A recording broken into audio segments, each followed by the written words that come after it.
ये है मेरे पास एक HFCL का POE AC POE है और इसके अंदर इसके कुछ क्लैंप वगैरह है। ये है इसके ग्लैंड, ये क्लैंप है और इसमें कुछ नहीं है। ये है हमारा HFCL का एंटीना। इसके साथ ही ऑडियो जो रेडियो है ये लगा रहता है। तो इसका आज हम फुल कॉन्फ़िगरेशन करने वाले हैं। ये है हमारे पास एक एक्सटेंशन बोर्ड जिसमें ऑलरेडी पावर दिया हुआ है। ये घर, अब देखिए इस POE में डेटा प्लस POE है, ये जाता है एंटीना में और ये जाता है हमारा डेटा वाला निकल कर राउटर में। तो डेटा प्लस POE में हम लगाते हैं। इसका दूसरा एंड है ये जाएगा एंटीना में। छोटे लेन केबल खींचेगा, वहाँ बड़ा लेन केबल होता है और ये डिवाइस हमारा टावर पे होता है।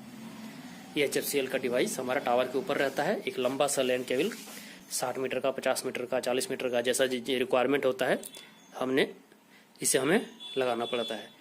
और यहाँ से केबल निकलता है जो कंपनी के उनका राउटर में या उनके पास जो भी होता है डिवाइस उनमें जाता है, उनके राउटर में जाता है।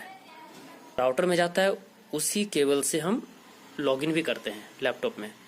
तो चलिए हम अपना लैपटॉप भी तैयार कर लिए हैं, फटाफट से हम लॉगिन करते हैं।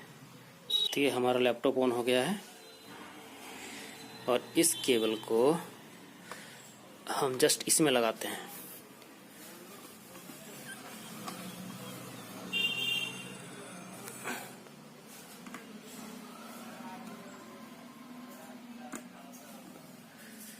देखिए बीच वाला हमेशा एंटीना को जाता है, याद रखिएगा।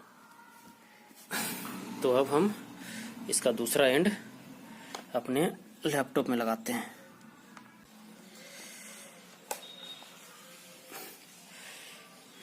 लैपटॉप में जैसे ही मैंने लगाया, देखिए लैपटॉप में इस जगह पे हमारा कनेक्शन शो कर रहा है। ये देखिए येलो, थोड़ा सा ब्राइटनेस बढ़ाता हूँ।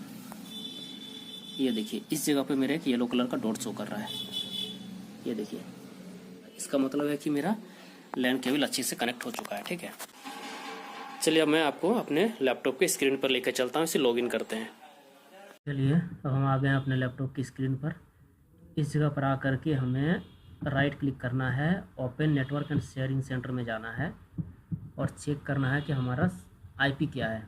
ठीक है, देखिए इथरनेट, यहाँ पर अनआइडेंटिफाइड नेटवर्क लिखा रहेगा, इथरनेट हुआ, इस पर क्लिक करना है। डबल क्लिक करेंगे, ये हमारा IP में है। प्रॉपर्टी में जाएंगे, उसके बाद यहाँ पे IPv4 हम सिलेक्ट करेंगे। ये देखिए हमारा IPv4 यहाँ है।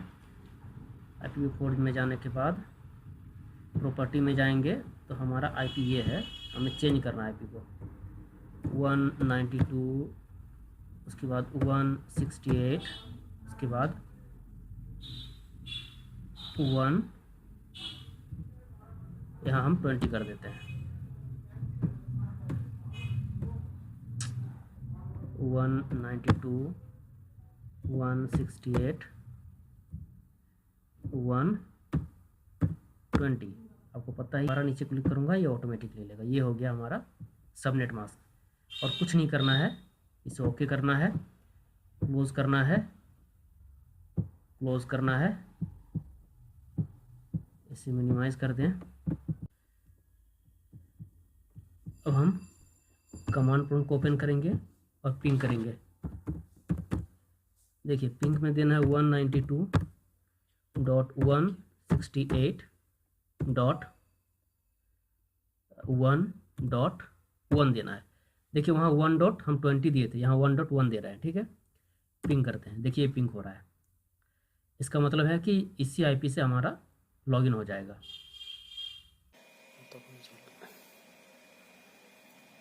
तो हम मोजिला को ओपन कर चुके हैं। अब यहाँ हम प्रेस करते हैं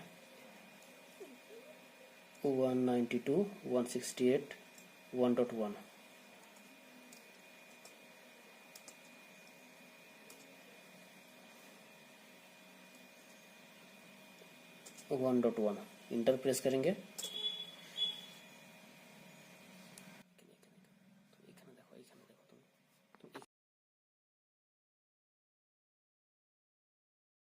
तो ये हमारा ओपन हो चुका है। ठीक है, अब हम एडवांस में जाएंगे। ये देखिए नीचे एक लिंक आया है, आई एक्सेप्ट द रिस्क। यहाँ क्लिक करेंगे, यहाँ क्लिक करेंगे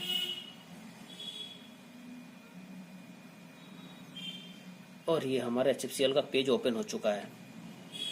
यहाँ है एडमिन देंगे और पासवर्ड देंगे HFCL1।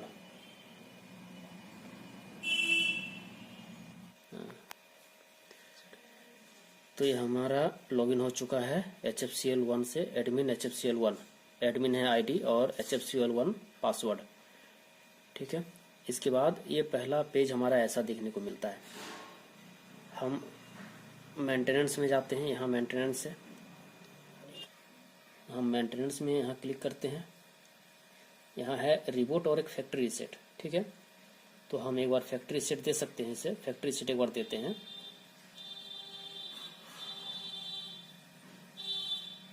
तो फैक्ट्री रीसेट में इसे क्लिक करेंगे और इसे ओके कर देंगे, तो हमारा एक बार फिर पूरा फैक्ट्री रीसेट हो जाएगा।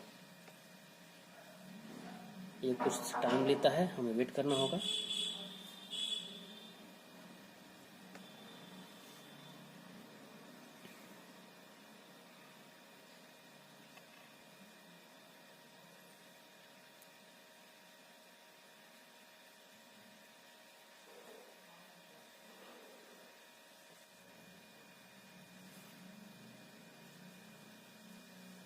और ये हमारा वापस आ चुका है।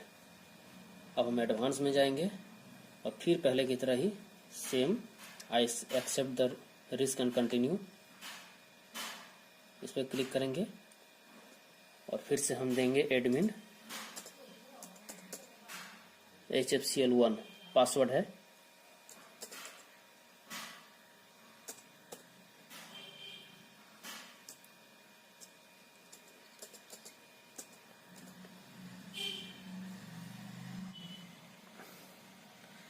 अब हम मेंटेनेंस में हमने फैक्ट्री सेट दे दिया है। ठीक है, कॉन्फ़िगरेशन में चलते हैं। अब कॉन्फ़िगरेशन में पहले सिस्टम में क्लिक करते हैं।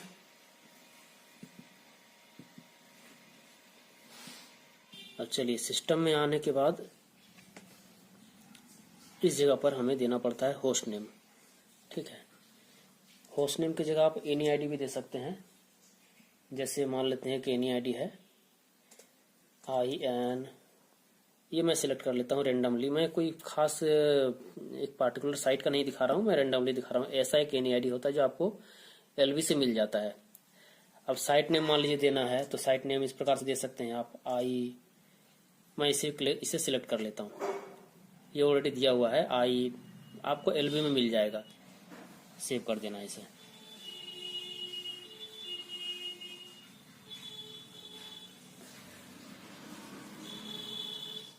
सेव करने के बाद अब हम जाएंगे नेटवर्क में। ठीक है, यहाँ नेटवर्क में क्लिक करते हैं और नेटवर्क में हमें ये हमारा केबल का इशू दिख रहा है, केवल 100 Mbps का दिख रहा है, जबकि यहाँ 1000 होना चाहिए। हम एडिट में क्लिक करेंगे, एडिट में क्लिक करते हैं। उसके बाद से यहाँ है DHCP प्रोटोकॉल। देखिए ऊपर में जनरल सेटअप, विलेन सेटअप और एडवांस सेटिंग। हम प्रोटोकॉल DHCP प्रोटोकॉल में क्लिक करते हैं और यहाँ स्टैटिक एड्रेस पे क्लिक करते हैं और स्विच कर लेते हैं।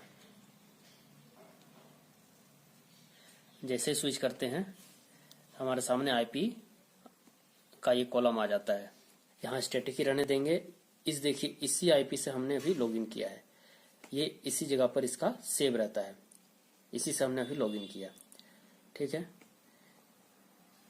अब हमें ये सब कुछ नहीं करना, IPv6 में देना है। IPv6 का यहाँ इंटर करना है। IPv6 आपको जो भी कंपनी के द्वारा दिया गया है उसे क्लिक करेंगे। मान लो तो मैं रेंडमली इसे सिलेक्ट कर लेता हूँ। उसके बाद आता है IPv6 प्रीफिक्स लेंथ में 122 देना है और गेटवे देना है। ये आपको LV से मिल जाएगा, लिंक बजट से मिल जाएगा। IPv6 परफिक्स लेंथ 122 ही देना है, ये सेम रहता है। IP हमेशा चेंज हो जाती है, तो ये एक IP LBC मिल गया। उसके बाद इसे सेव कर देना है, ठीक है।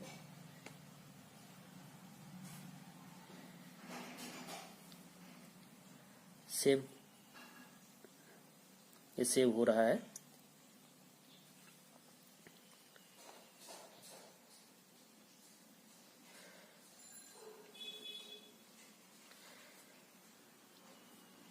अच्छा, मैं बता दूं, सेव होने के बाद इसी जगह पर VLAN भी देना पड़ता है, लेकिन हमें अभी VLAN देने की ज़रूरत नहीं है, ये नेटवर्क में ही है। देखिए मैं दिखा दे रहा हूँ, ये देखिए यहाँ जनरल सेटअप है, यहाँ VLAN सेटअप है। तो VLAN यहाँ देना पड़ता है, इसे इनेबल करना पड़ता है। तो हम VLAN लास्ट में देंगे, अभी VLAN नहीं देना है।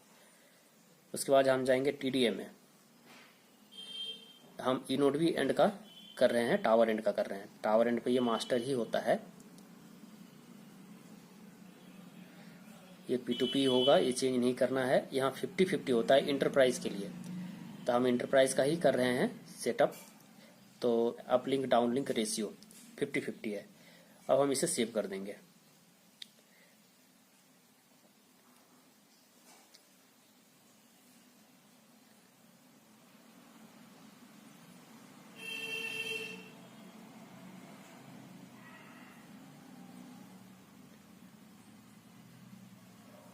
ये सारा डेटा आपको लिंक बजट से मिल जाएगा। उसके बाद से जाएंगे हम बैकहोल रेडियो में। बैकहोल रेडियो में हमें यहाँ से फ्रीक्वेंसी चैनल पहले लेना है। ऊपर में तो इंडिया है, कंट्री कोड तो इंडिया ही देना है हमें। उसके बाद से चैनल विड है 20। अब चैनल विड में अगर जो रहे वो देना पड़ता है, नहीं तो किसी जगह 20 होता है, किसी जगह 40 होता है। तो जो लिंक बजट में मिले उसी को यूज करना है, ठीक है। लिंक बजट में ये आपको सारा अपडेट मिल जाएगा। उसके बाद से आता है DFS। DFS को इनेबल करना है। इनेबल करने के बाद confirm and change DFS, okay करना है इसे।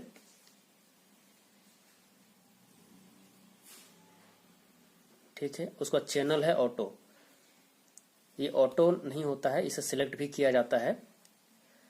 ये भी आपको लिंक बजट में मिल जाएगा। ये यहाँ आपको LB में ये दिया रहता है कि आपको कौन सा चैनल सिलेक्ट करना है, तो जो रहे उसे सिलेक्ट कर लीजिएगा। मैं रेंडमली एक कर लेता हूँ सिलेक्ट, ठीक है, कोई भी। उसके बाद से आता है पावर। यहाँ पावर देने का होता है, तो ये पावर भी आपको लिंक बजट में ही मिल जाता है, कितना पावर आपको देना है, कितना पावर रखना है। ठीक है, ये डिसाइड हम नहीं करते हैं कि कितना पावर देना है, क्या डेटा इसमें इंटर करना है। ये सारा का सारा कंपनी पहले से डेटा को आपको भेज दिया जाता है, उसी के अनुसार इसे सेटअप करना पड़ता है। तो ये हम रेंडमली पावर भी दे दिए, ठीक है। ये बैकवर्ड रेडियो में ही सारा सेटिंग कर रहे हैं, ठीक है। उसके बाद इसे कुछ नहीं करना है, इसे सेव कर देना है। एक जनरल सेटिंग होता है जो कि नॉर्मल हमें करना ही पड़ता है।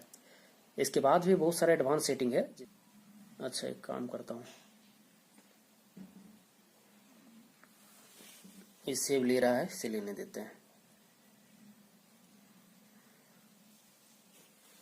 ये शायद मैं कुछ, हाँ अभी हो चुका है, ठीक है। ये सब मैं अभी ऑटो दे रहा हूँ, अपने खुद से दे रहा हूँ, ठीक है। चैनल ऑटो नहीं है, यहाँ कुछ सिलेक्ट किया जा सकता है।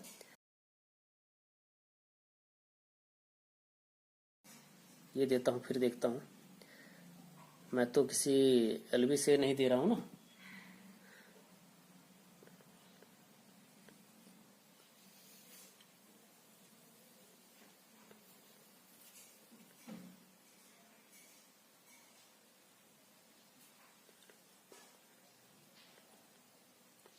चलिए, इस बार ले चुका है ये दिया जाता है आपको। ये फ्रीक्वेंसी दे दिया जाएगा 5810 या 5175 5180 5185, इस प्रकार का आपको चैनल में आपको फ्रीक्वेंसी दे दिया जाएगा, ठीक है। पावर वगैरह सब कुछ आपको मिल जाएगा। अब हम चलते हैं, ये हमारा सेव हो चुका है, ठीक है। एक बार फिर से सेव कर देते हैं।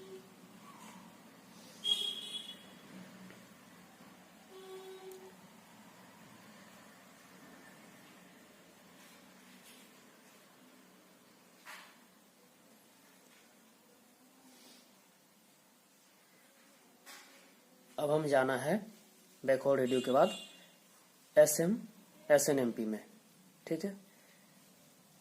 SNMP को इनेबल करना है, इनेबल।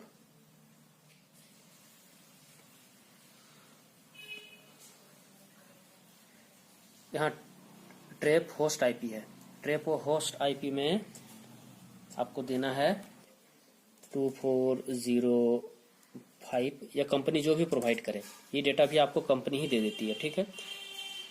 और ये 162 ये होता ही है, बस इसमें और कुछ नहीं करना है। ये सारा डेटा आपको कंपनी दे दिया जाएगा, तो कंपनी दे देगी, आपको बस इसमें फिलअप करना है। इसे सेव कर देते हैं।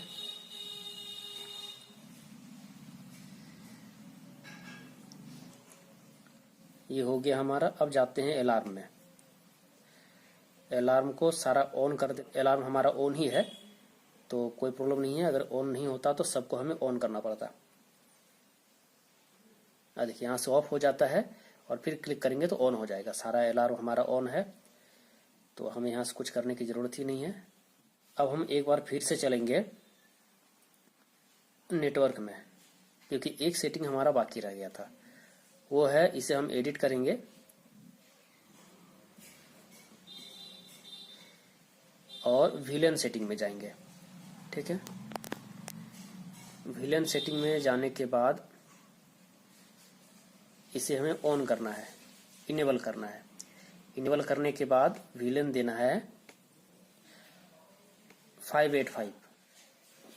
हो सकता है किसी और कंपनी में अलग हो, तो VLAN ये यहाँ फिलअप करना है। सेव कर देते हैं इसे। सेव करते ही हमारा ये रीसेट हो जाएगा और हमारा लॉगिन चला जाएगा।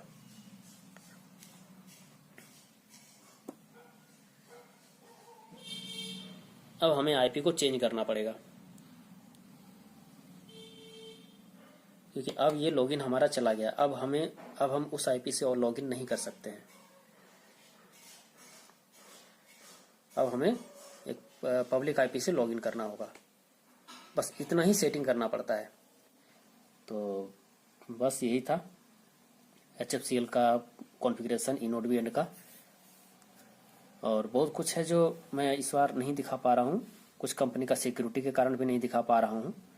तो बेसिक कॉन्फ़िगरेशन जो होता है वो यही होता है। जल्द मिलते हैं। Thank you.